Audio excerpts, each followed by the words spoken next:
We've got Professor Hanke coming on now to discuss the global economy. Professor, last time we spoke, Professor, we were in the midst of the war, and we're talking about where the economy is at, and you gave us some pretty dire warnings, very, very scary warnings. Now we're at a position of ceasefire, potential continuation of the hostilities. My first question will be for you, Professor, and good to have you again. Thank you for your time. My first question for you is, what is the state of the economy now? Well, the state of the economy is worse than it was the last time we spoke. And the interesting thing about the economy, of course, being an economist, you always have to look at the benefits and cost of what's going on. And this week, the main news that's essentially been unreported is that the Director of Office and Management and Budget, Russell Vogt, testified that when asked how much this war with Iran is going to cost, he said, well, we don't have any idea. He was clueless. And then it led me to reflect a little bit on some of the past wars that we've had, and the total cost, the direct cost and indirect cost of the Afghan adventure was $6.5 trillion. Now, that's the military costs, the reconstruction costs, the interest cost, and et cetera, et cetera, et cetera. Now, those are big numbers, Mario. You got to always put numbers like that into context. And one context is that we're spending the top line budget item in the United States, the Social Security. It's $1.5 trillion. So the cost of the Afghan war was 4.3 times larger than the Social Security annual budget. And by the way, it's interesting, next year, if passed, there'll be a $1.5 trillion line item for the Defense Department. They're going to increase that from 1.1 to 1.5. So you've got essentially about 40%, or a little over 40% of the total U.S. budget will be consumed by the Defense Department and Social Security. Almost half, just roughly. Wow. So then if you move on to that tiny episode, of course, was Afghanistan. Let's move to Iraq. And if you look at that, they said originally that the direct costs, not the indirect, just the budget cost, what would those be? And they said it would be between 50 and 60 billion. Remember, that was going to be a cakewalk. Paul Wolfowitz told us that was going to be a cakewalk at the time. It turned out that the total cost, the direct cost of the Iraq war, were 50,000 times greater than that. So the current director of OMB doesn't know what the costs are. You're entering and engaging in an activity where you don't even know what the costs are. Now that's just illogical. You always calculate the benefits and costs of something before you do it, if you're logical. So that's basically my bottom line point, is that from an economic point of view, the Trump administration is just flying blind. They don't know what they're doing. But we are at a ceasefire. What are your thoughts on the state of the ceasefire right now? Does that change your predictions much? Because the markets are looking pretty optimistic. Oh, that doesn't change my view at all, because it's a little bit of a charade, in the sense that where is this thing all written down? Who's agreed to what? It's a little like the tariffs that get thrown up all the time. The president announces a tariff agreement. Well, nothing is written down, and no one knows really what's been agreed to, and then the verbal agreement is often changed, whatever it happens to be. But you have to realize, Mario, it's kind of in business and finance, what they have, which we don't know exactly what it is. And in fact, as you know, the original thing that came out of Islamabad, the Pakistanis said, well, it included Lebanon, was in the agreement, and then the U.S. and Israel said, well, Lebanon wasn't in the agreement. Yeah. Well, now they've come to some kind of agreement, whatever that happens to be, with regard to Lebanon. But these agreements, in this particular one, where they said, well, if we come to a temporary agreement, then there'll be a 60-day period, a window of 60 days before some final thing is agreed to.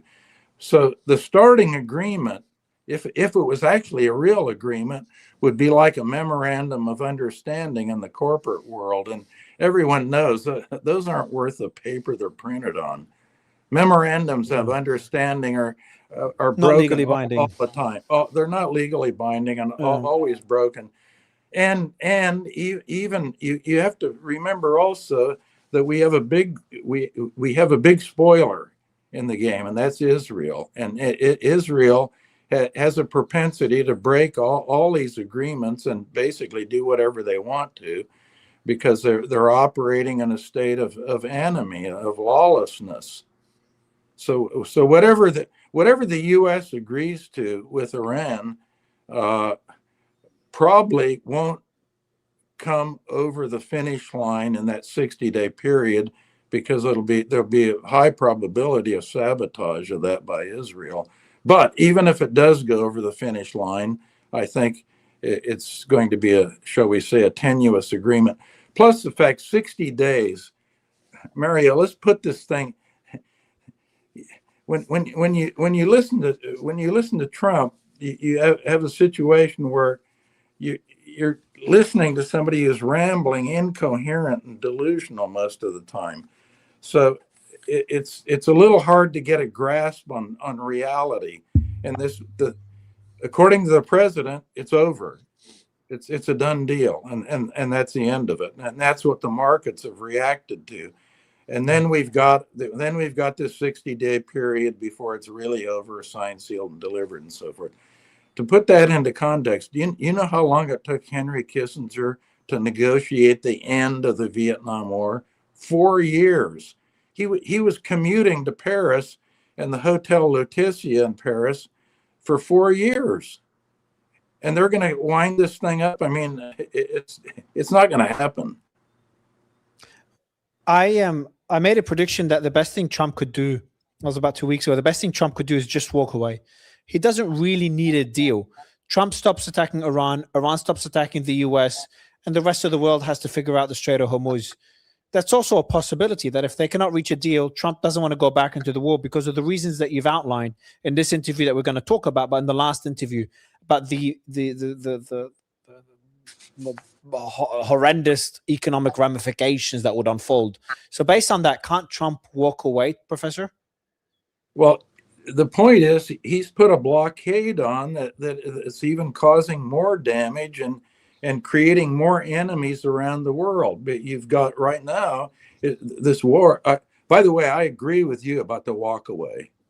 You just walk away and say, and you also have to remember that Trump was trained by Roy Cohn, and Roy Cohn is his 4 rules are: 1, attack, attack, attack; 2, deny, deny, deny; and 3, whatever happens, victory, victory, victory. So you walk away and victory, victory, victory. Okay, that's what you do. And that would stop imposing cost on everybody around the world, because when you impose a cost on somebody, Mario, again, just talking economics here, you make an enemy. If I impose a cost on you, I'm not your friend. And what do you have? You have already pivoting away from the United States big time, Indonesia. The president of Indonesia, Prabowo, who is an old friend of mine, because, as you know, I was President Suharto's chief advisor during the Asian financial crisis in 1998. So Prabowo, he's come out and said, fortunately, Putin is playing a positive role in this whole affair, because he's supplying us with oil and gas. And by the way, the Russians end up being big winners. They're not only selling oil at high prices. They're actually not selling them at discounts anymore. They're actually getting a premium. They're selling them at a premium price, and so you have Indonesia, South Korea, Japan, Philippines, India. All of those countries have been under the gun with the United States, so to speak. Costs have been imposed on them, and now they're pivoting away. So they become, shall we say, I'll say it diplomatically, they become less friendly to the United States than they were. So can you say it less diplomatically so I understand how bad it is, the relationship? It's bad, but you have to also remember, again, putting things into context, the United States is a great power along with Russia and China, and it's a particularly great power in the sphere of economics and finance. So even if you pivot away from it, you can't really move too far away from it, if you see what I mean. Yeah, there's a defense treaty. Have you seen the defense pact between Indonesia and the US that was announced a few days ago as well? Yes. So there are all sorts of entanglements, and again, the defense agreement is one thing, but it's the finance. The U.S. is the largest liquid capital market in the world, and it's just. Where are you going to go? Switzerland? Well, a lot of people are going to Switzerland, but it's a tiny economy, a tiny financial. Switzerland can't replace the US. The only countries that could replace the US are Europe. China cannot, or you just don't have the same security there with money sitting in China. So there's no real. I just don't see there's any alternative to the US or the US dollar yet. No, there's no question about it. You look at people are wringing their hands about recycling petrodollars. They've been doing that since 1971, and there is no alternative basically. Even the pool of petrodollars that exist, there are very few places other than the United States where you can park that money. It's been diversified to some extent over the years, that petrodollar money. But still, almost all of it's in the United States, and why? Because that's the only place you can be. All right, so Professor, because there's a lot of questions I want to ask you, but I want to go back to the economic ramifications of this. What happens if this war continues? Because when I speak to people in Iran, I look at what is being stated in state media in Iran, including some people in the US and in the West. A lot of people disagree with me and they think the war is not over, including, and I've mentioned him a lot, Professor Robert Pape, who studied, who's war gamed Iran for over 20 years. He's predicted what we're going through right now. He's been right so far. He believes the war is far from over. I'm on the optimistic side. I'm very confident it's over. But if it isn't, if those people are right, if the Iranians decide they don't want the war to end, they want to pressure the US further, or if Trump decides to bomb Iran one last time to have them concede and fails at it and gets dragged into it because Iran responds very aggressively and does not stop their attacks, So if we get bogged down in a war, Professor, then what? How bad could things, how much worse could they be for the global economy? Because we're already seeing the ramifications of the war in many countries that have been rationing, working from home, learning from home. Flight tickets prices have skyrocketed. Petrol stations have been emptied and with lines in different countries. So we've already felt the impact after only 40 days. How would that look like if we do see a 3, 4, 5 month war, which would involve the Houthis and the Bab el-Mandeb Strait? To make a long story short, Mario, it would look a lot worse.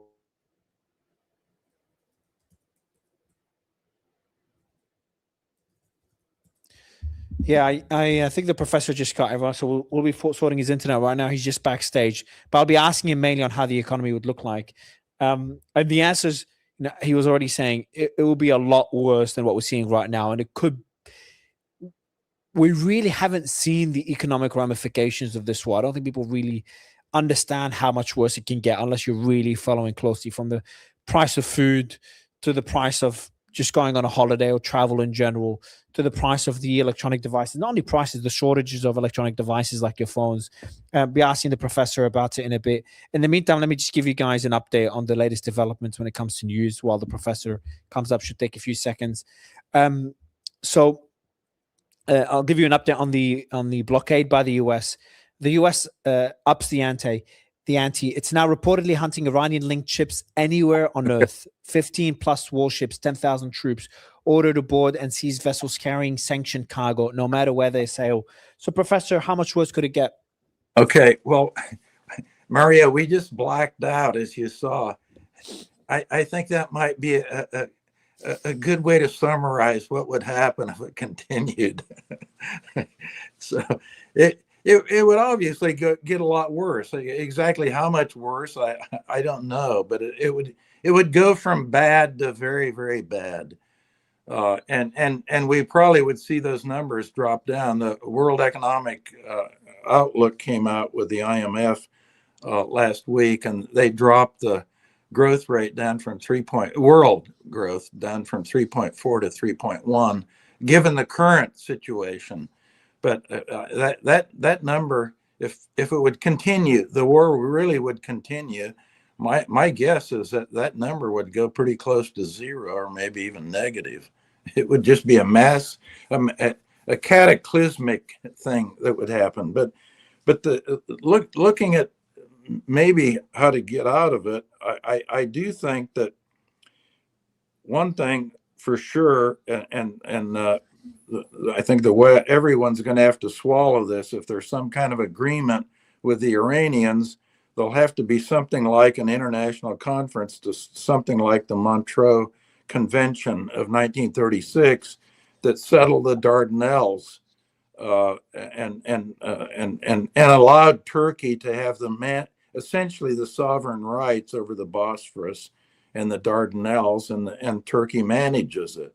So what that would be, I think, the ideal solution. Iran would end, the war would stop, and there would be a convention to deal with the Strait, and Iran would end up with the management responsibilities, as Turkey has. That's crazy. That's crazy. So, well, I mean, I'm trying to think of a way out of the thing to keep the. But the Dardanelles this is pretty extraordinary, because Dardanelles is not man-made. The Dardanelles is a natural strait. So it's very different to a. Okay, hold on. So the Dardanelles, what is the deal there? I haven't looked into it, actually. What is the deal? It's not man-made, sorry, it's a natural strait. But what is the deal there? What is the agreement with Turkey, and what were the conditions? Because maybe we could use that as a scenario for Strait of Hormuz. It went through, there were a number of arrangements that started actually right after the turn of the century, and were ultimately concluded in the Montreux Convention in 1936. And the bottom line is that Turkey was granted the right to manage and charge fees, by the way, for management fees for passage through the Bosphorus and the Dardanelles. That was the arrangement. So you kind of segued into this. You took an extreme position. You said, well, what if the war continues for, on and on and on? Well, that's kind of a nightmare scenario, but a possibility. And my answer is, about the cost, I don't know what the cost would be, but they'd be enormous, because even now, with the external cost being emitted all over the world, it's pretty clear to me that when they do the final scrub down on the cost of what's happened so far, the costs are going to be greater than Iraq and greater than Afghanistan right now. The direct cost might not be, but the external cost associated with shutting down the strait have just been enormous. Interesting. So essentially the Dardanelles, the treaty that led to the deal in the Dardanelles after World War II, is essentially after World War I. Yeah, sorry, after World War I. So that essentially allowed Turkey to charge a fee, but not really charge a fee. It was more of a service fee for ships that go through, a legal Yes. way of being able to charge a toll. Because people are saying Iran would not be able to do the same in the Strait of Hormuz because it would set a precedent that no other straits has such an agreement. But you're saying there is an example, and that's in Turkey. Yeah, well, that's not true. The big problem with the press is Hanke's 95% rule. 95% of what's in the media is either wrong or irrelevant. So there is a convention, a very famous one actually, and there was a lot of back and forth for almost 35 years with what was going to happen with the Dardanelles. And Turkey had originally, of course, the British were very involved with the thing, as they often are, and they were attacking basically the Ottoman Empire, and they wanted Turkey out of the thing completely with nothing to do with it. And the final resolution was the Montreux Convention, and so that is the precedent. And as you know, things move pretty smoothly through the Bosphorus. It's a great piece of water. So we could have something similar in Turkey, in Iran. That would be extraordinary, though, Professor. That gives us so much leverage for Iran. The Strait of Hormuz is significantly more important, obviously, than the Turkish one, the Bosphorus one in Turkey. Well, the Dardanelles one in Turkey. It does, but you have to realize that the reality of geography, you can't move the Strait of Hormuz away from Iran. Yeah, but like this is such a tragedy for America's interests. For decades, that wasn't the case. For decades, Iran accepted not to charge a toll. The US decides to attack Iran, and then the future since that point is Iran charging a fee for the toll, essentially enforcing their control of the Strait of Hormuz. That is a pretty extraordinary change in the shift of power or balance of power in the region. Well, this is what you and I are kind of grappling with here. If you go to war with somebody, or you take any kind of action, as an economist, you want to look at the benefits and cost. And any logical decision, whether it's economic or non-economic, you look at the benefits and costs and try to tally them up. The costs are clearly something that the Trump administration never looked at. They don't even know. They don't even know. The director of the Office of Management and Budget, testifying this week, said he had no idea what the bottom line cost would be in a budget. That isn't all these external costs being imposed on everybody because of high oil prices, high helium prices, shortages, aluminum, you name it, everything coming through the Strait of Hormuz. That doesn't include that. That's just talking about accounting numbers, budget numbers, and he doesn't know. That means they don't. If they don't know about that, they certainly don't know about what you and I are talking about. Professor, it's just so. Professor, you've advised the president, more than one president. How did this president of the most powerful military and economy in the world not get basic advice that everyone I spoke to before this war knew? The Strait of Hormuz will be closed. The economic impact will be tremendous. Iran has been preparing for this war for decades. Iran would strike the Gulf. Regime change does not work from air operations alone, air bombardment alone. How did he not know this, Professor? And I don't accept someone that says, Mario, Trump is losing his mind. I just don't think, I think that's an oversimplification, because there's been previous leaders that made stupid decisions as well. Well, I think the most edifying piece on this was the piece in the New York Times, quite a long piece written by Jonathan Swan and Maggie Haberman about the February 11th meeting with Netanyahu and the Trump and Trump's key people, and David Barnea, head of the Mossad, briefed them on the fact that this regime change would work, and that story, 2 or 3 days, the whole thing would collapse and so forth. Well, let me quote what the advisors were telling Trump at the time. You had 3 key ones. John Radcliffe, who's the head of the CIA, as you know, he said that Barnea's presentation was farcical. And then right after that, the Secretary of State, Marco Rubio, said, in short, you mean it's bullshit? Now, Trump was in the room. Trump was in the room listening to this. Now, the one that seems to get good marks, which I don't agree with, is that the head of the Joint Chiefs of Staff, General Kane. Everybody says, oh, he's warning. And so if you read the reportage in the New York Times, it concluded after Trump was listening to Kane, they said, well, Kane failed to directly tell Trump actually what he thought with regard to going to war or not. He never gave a red light or a green light. He gave no light. He was a worthless advisor, basically. If you're advising, you have to say yes or no. You can't say nothing. That's always been what I've done when I've been dealing with heads of states or finance ministers and economic ministers, that sort of thing. You tell them what you advise them, and they have to make the decision. You're just an advisor. So Trump is making the decision, but he clearly did not listen to the Radcliffe, the head of the CIA, and he didn't listen to his Secretary of State either.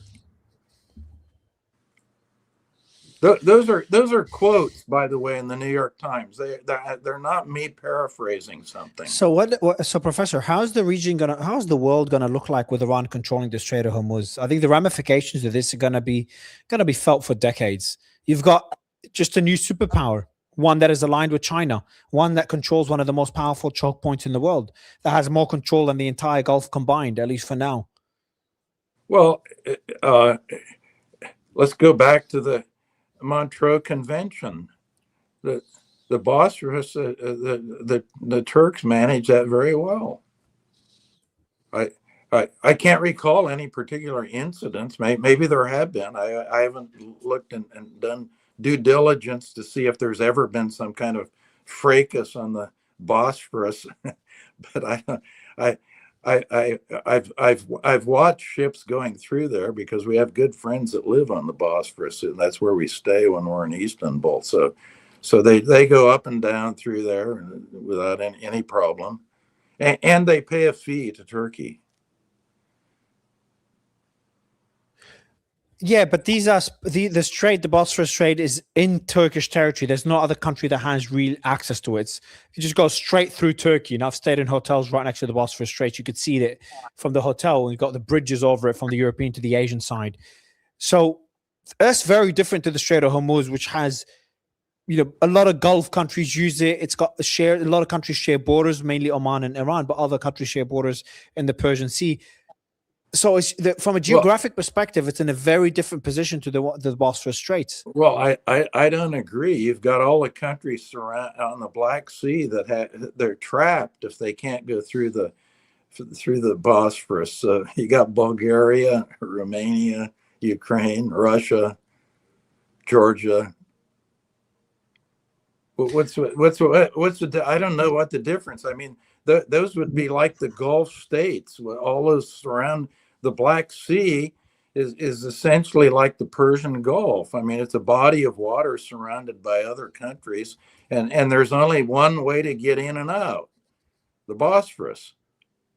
But you're talking about the Bosphorus Strait is important, but it's not as important. The Strait of Hormuz is the most important strait, not far, even more important than the Strait of Malacca for the global economy.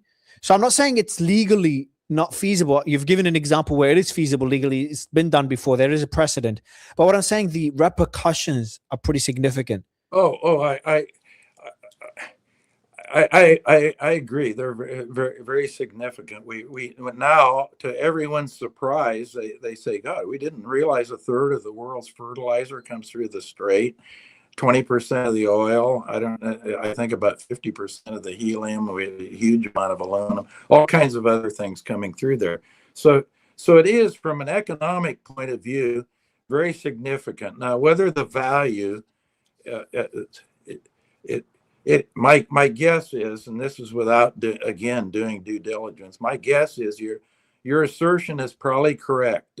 It's probably a lot more value goes through the Strait of Hormuz than the Bosphorus, but still, the Bosphorus is not a trivial, and the Black Sea is not a trivial body of water, believe me. So what does that mean? You know, there's that big economic power struggle between China and the US. What does the Strait of Hormuz, controlled by Iran, mean for that power struggle between those two countries, controlled by the country that's very aligned with China? Well, I think it's a obvious one that China is benefiting from this. This is a cost that the U.S. that Trump never thought about, and that is he's handed huge benefits to China, huge, massive, and the geopolitical game. One great power is going to become weaker because of the war. That's the United States. And one great power is going to become stronger. That's China. And by the way, the third great power, Russia, is going to become stronger too. So from a geopolitical point, it was a bad calculus. And the reason that it was a bad benefit cost calculus is because I don't think the president made any calculus. I do think there was a delusional aspect. This is not logical. Any logical person would have never done this. I agree. In terms of dollar figure, I've asked for quick dollar figures. Strait of Hormuz, $3 to $4 trillion passes through the Strait of Hormuz per year. The Strait of Malacca, 5 to 6 trillion. Wow, even more than the Strait of Hormuz. Bab el-Mandeb Strait, 1 to 1.5 trillion. Suez Canal, 1 to 1.3 trillion. And the Turkish Straits, I think they're referring to both of them, I assume, is 2 to 300 billion. Kind of gives you an idea of the enormity of the Strait of Hormuz. Well, I'm glad you got those figures. Your intuition was right. I think you'd taken a peek at those numbers before you asked me. No, I asked my team to send it through. But I have another question for you, Professor, is what about Israel? You talked about Israel's influence in starting this war. Israel would we go crazy seeing Iran control the Strait of Hormuz. That gives a lot of leverage of Iran, their arch enemy, over Israel and the balance of power in the region. Well, you're correct. And what's the implication? Thinking through this means that with the strategic objectives of Israel, which are really three, and that is Greater Israel. That means you're expanding territory, which we have evidence of that with obviously with Gaza, the West Bank, Lebanon, parts of Syria. And the second thing is, if you're expanding geographically and basically taking property is what's going on. If you're taking property, well, then the second aspect of that is ethnic cleansing. So you got to get rid of the bad guys that are on the property you're taking away.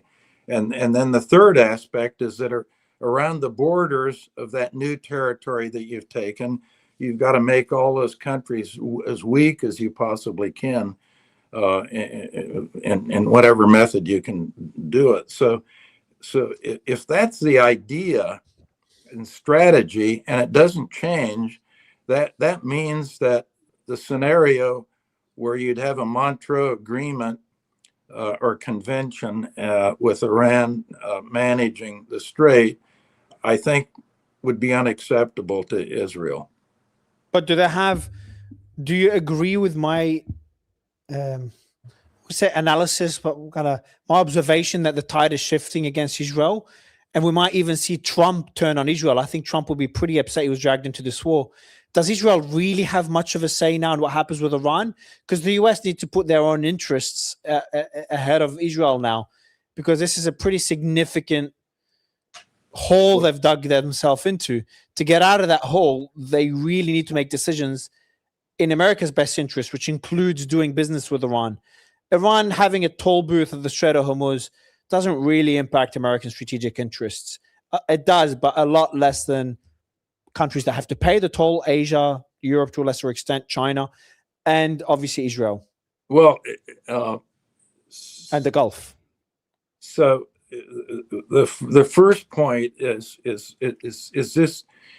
this war is only popular and being supported by citizens of Israel. By the way, yeah, it's not supported by anybody else around the world. And if you look at the polling data, even the younger evangelical Christians who are fundamentally Zionist have the support for Israel has gone way down. It's surprising. Actually, to me, it's surprising. So even the support of Israel from the evangelical Christian community, which is very strong traditionally, has weakened, particularly among the younger evangelicals. So the support that Israel has is declining enormously, and I think the war, from the Israeli point of view, has done a tremendous amount of long-term damage. I think it will take a long time to repair it, but I'm not giving any timeline. But this is something that's not going to be repaired very easily, and I think it's very bad for Israel. So whether that international sentiment is transmitted through to Israeli policy and they change their strategy about Greater Israel, I don't know, because they have a lot of power, and all you have to do is read John Mersheimer and Stephen Wald's book Israel Lobby, and you get some sense of the picture, or look at the advisors that Trump has and support that Trump has. So you're talking about the person who's actually making the decisions right now happens in the United States, happens to be the president of the United States, and who has the president's ear. You don't have to be a rocket scientist to figure that out. Who was in Islamabad with Vance? Yeah. So Witkoff and Kushner. You had Witkoff and Kushner, and if you look at the Islamabad affair, it was just kind of a charade, because Vance clearly had no authority to do anything. You think so? No, he didn't have a mandate with authority. He was calling Trump all the time. The vice president doesn't have authority. Wow. I think there's no question about that. And you had the Iranians went there with a technical crew, a big one actually, I think about 70. They were ready to do business, but as it turns out, you had a vice president there that really didn't have authority to do business. So what happens there, Professor? What happens with the Gulf regions? They're in a very tricky position now, where they have to look out for their own security. They won't be able to trust American security as they did before. That facade of American security, or that perception of American security, has been drastically changed or damaged. What is their approach now to Iran? What is their approach to regional security and stability? Well, that's a tricky question, because you can look at it one way. Is there is an organization, the Gulf Cooperation Council, which I happen to know a little bit about, because I was on the international board of the National Bank of Kuwait for some time, which was actually Sir John Major was the chairman of that board. And also for 6 years, I was a member of the Financial Advisory Council of the UAE. And my observation of the Gulf Cooperation Council, they basically couldn't agree on anything, and they've never done anything. So that's an organization, but it doesn't amount to much. Let's put it that way. Then, don't they have to change out of necessity, sir? Well, Yeah, we'll see. I don't know. I mean, they've had plenty of opportunities to change in the past, and they never have. So that's one aspect. But then if you drill down a little bit, you have a lot of fundamental agreements, as you well know, between Saudi Arabia and the UAE, because the UAE basically carries water for Israel. If you get the picture. I do, but they need to revisit that alignment. That the way they position themselves needs to be reevaluated after this war. I'm certain I agree with you, but then we're talking about how are they going to do that, and how are they going to execute whatever it is they're doing. So it's not so straightforward.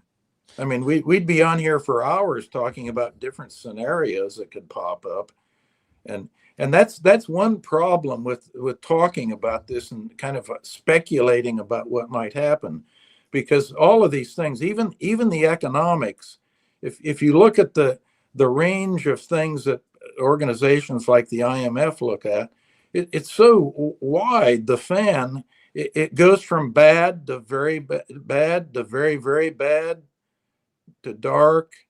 You know, it's very hard to figure it out. Do you think economics dictates most of the decisions being made? Economics always runs the show at the end.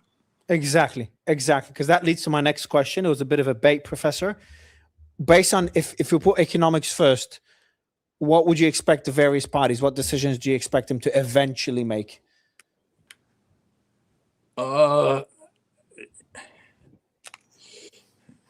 One that would be attractive to me if I was in the UAE still advising the finance minister would be to go for a Montreux kind of agreement,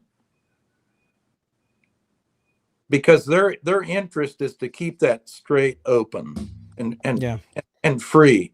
So let's set the thing up, given the fact that in fact Iran is fundamentally won the war. So, all right, and based on that, based on this, and they control the strait. You saw in 24 hours we went from the strait was open to the strait is closed again. Yeah, exactly. Well, and my question was broad to the entire region. What decisions, if you put economic interests first, which in most cases they dictate decisions being made, what would you expect the Gulf? What decisions do you expect them to make? You kind of answered it with the UAE, Iran, the US. They're the main decision makers. Well, the best of all possible worlds from the economic point of view is peace. Based on what terms, though? And doing business, and the only way that you really can guarantee peace, and this gets into the spoiler. The spoiler, we forget about the third party in there in the picture, and that's Israel. Israel's just fundamentally a spoiler in any way you cut it.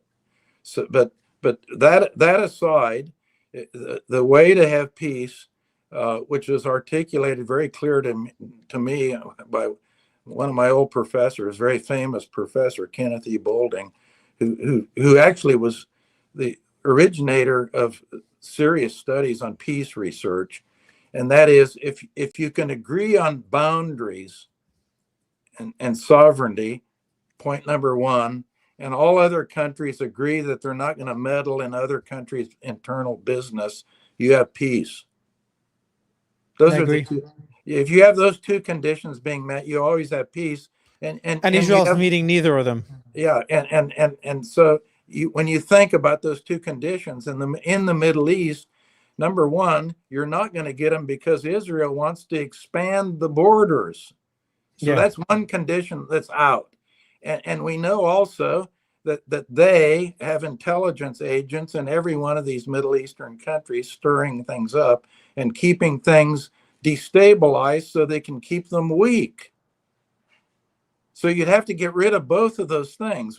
Coming back to what I was talking about earlier, that means their whole strategy and game plan would have to change. But I don't see that in the cards, because the Israeli population supports wholeheartedly the idea of Greater Israel. And do you feel, you've been watching this for a very long time, studying this for a long time, Professor, is Israel's influence in the US, do you see it wavering or not? Any indications that it's wavering in the last 2 years? No. Wow. It's gotten stronger with Trump, with the Trump administration. The last year has been the Trump administration. It's clearly much stronger. Why do you think we went to war? Yeah. So, And a final question, Professor. Final question is China. Where does China fit into all this? How much influence are they having over what happens next in Iran?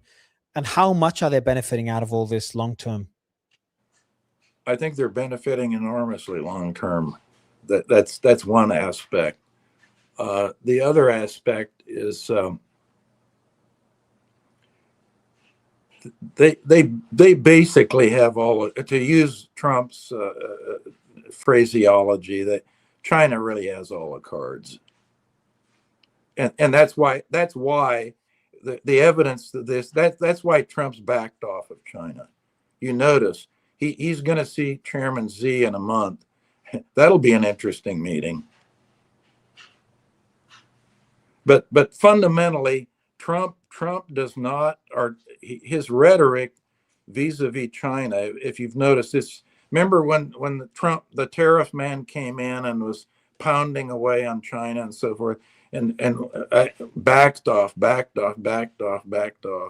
and he backed off because finally he did listen to somebody, and somebody told him, Mr. President, the Chinese have a hell of a lot of cards. If they cut critical materials off China, in 6 months, the entire West would shut down. So if you think the Strait of Hormuz is a significant economic card that's being played by Iran, think again. Look at what China can do with a variety of things that they control. I agree. That's why I thought one of the reasons for this war is the US wanting control of the Strait of Hormuz to have more leverage over China, especially before Xi's meeting. But it backfired spectacularly. If anything, they've reinforced Iranian control and may become legal control of the Strait of Hormuz. So that would have backfired. I think from that point of view, I would say, as terrible as the war is, and it is, and I'm against war. I'm always for peace and commerce and light regulation and commerce. And what's China doing now? Their mantra, think about it. First you had Trump with the tariffs, and then you have Trump with the war. And what's China saying? Their song is, we have a communist country that is becoming an advocate of free trade and commerce.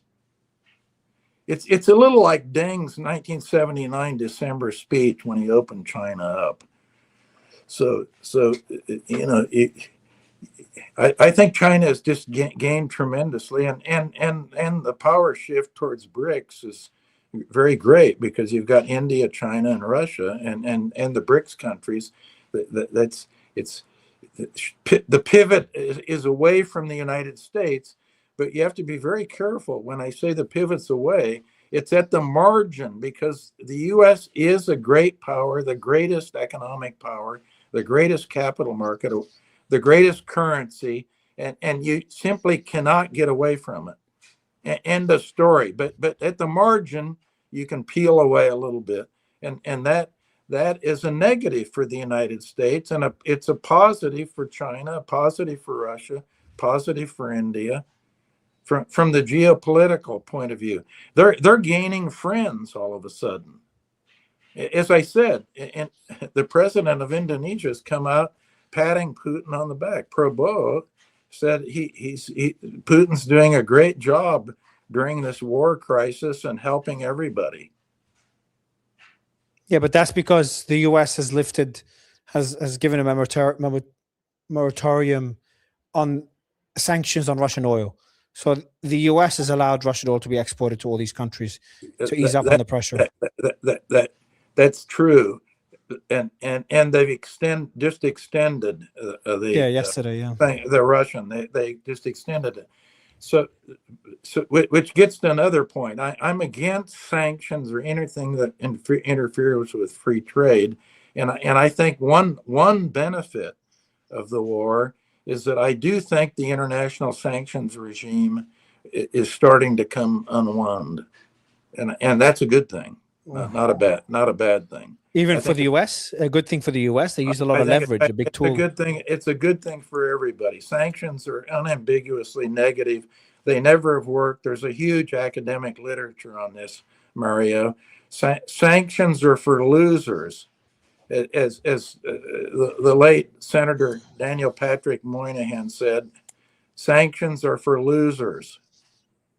And the reason why, you just look at the sanctions. What have they done? What have they done to Europe? Oh, they've done a great deal of what? Damage to Europe, to cut Russia off, sanction Russia, and you look at the GDP per capita growth in Russia is stronger than it is in virtually all the European countries now. So you can forget the spin that the Russian economy is collapsing. No, maybe it isn't growing very fast, but it's GDP per capita it is since 2008 been more robust in Russia than it has in virtually all of the European countries.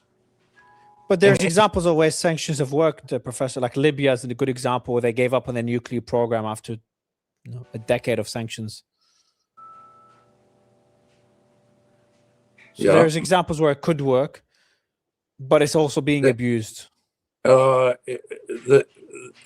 the literature on sanctions indicate that roughly about 85% of them backfire and don't work at all. And by the way, create obviously a huge rally around the flag effect, because they whoever is a target, whether it's an individual or a country, feels like they're at war with whoever is imposing the sanctions. And what do you do if you're in a battle? You circle the wagons. You try to protect yourself. Professor, a lot of people like. Sorry, I was going to say a lot of people like to jump the bandwagon and just say the American empire is collapsing. Is that really the case? Even Ray Dalio has been talking about it for many years. No. The answer is no. And it's my point. These things can change at the margin, but the idea, the empire collapsing and so forth, I don't like to get in that zone, because in economics, everything happens at the margin. I agree. Well, it was a really fascinating conversation, Professor. It's been a real pleasure.